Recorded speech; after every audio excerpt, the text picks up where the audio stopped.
বৃন্দাবন ধাম কি জয়। রাধারানীর কৃপায় আমি বৃন্দাবন ধামে এসেছি, আর রাধারানীর বাড়িতে না গেলে হয়। আমি এখন যাচ্ছি রাধারানীর বাড়ি বারসানাতে। তোমাদেরকে বারসানা রাধারানীর বাড়ি দর্শন করাবো। আমার ভিডিওটা সম্পূর্ণ দেখতে থাকো। हम हाथ उठाकर कहते हैं हम हो गए राधा रानी के। हम हाथ उठाकर कहते हैं हम हो गए राधा रानी के। हम हाथ उठाकर कहते हैं हम हो गए राधा रानी के। हम हाथ उठाकर कहते हैं हम हो गए राधा रानी के। हम हो गए राधा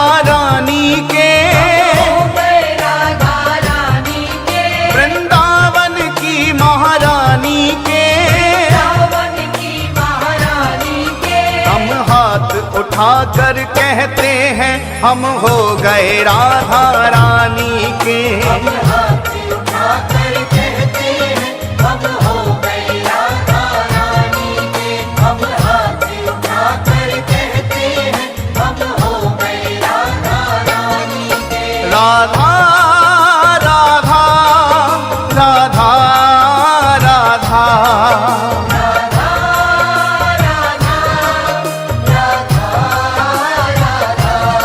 श्री राधा राधा राधा राधा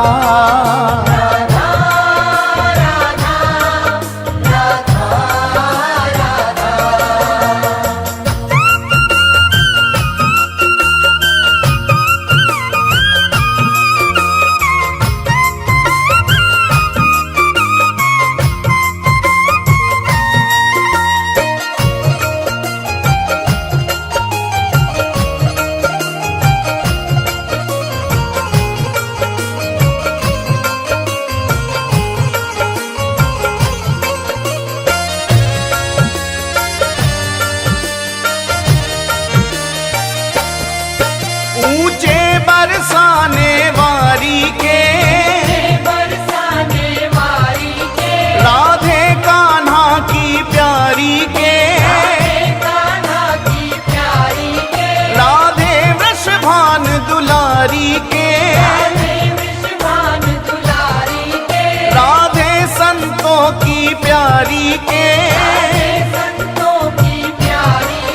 हम भुजा उठाकर कहते हैं हम हो गए राधा रानी के। हम भुजा उठाकर कहते हैं हम हो गए राधा रानी के। हम हाथ उठाकर कहते हैं हम हो गए राधा रानी के।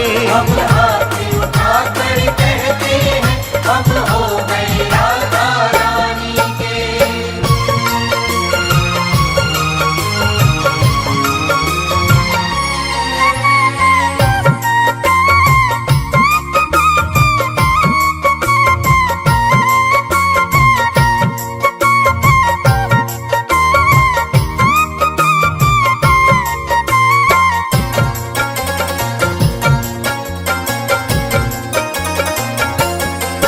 हम गली गली में कहते हैं। हम डगर डगर में कहते हैं।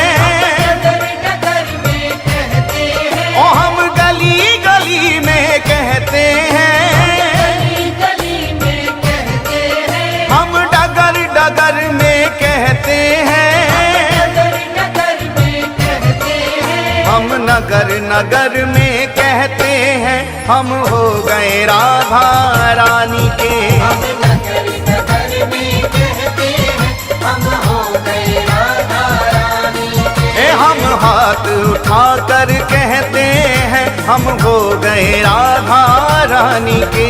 हम हाथ उठाकर कहते हैं हम हो गए राधा रानी के।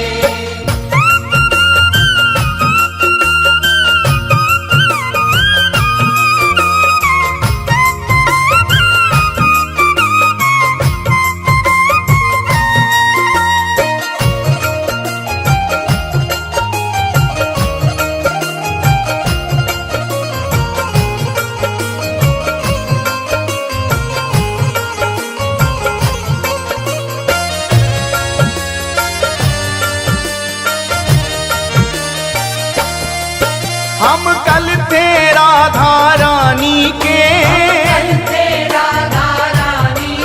हम आज भी राधा रानी के,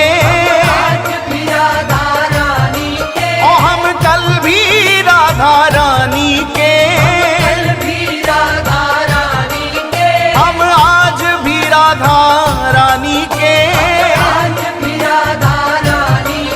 हम हाथ उठाकर कहते हैं सदा रहेंगे राधा रानी के। বৃন্দাবন ধাম কি জয়। কেমন লাগলো রাধারানীর हम हाथ उठाकर कहते हैं हम हो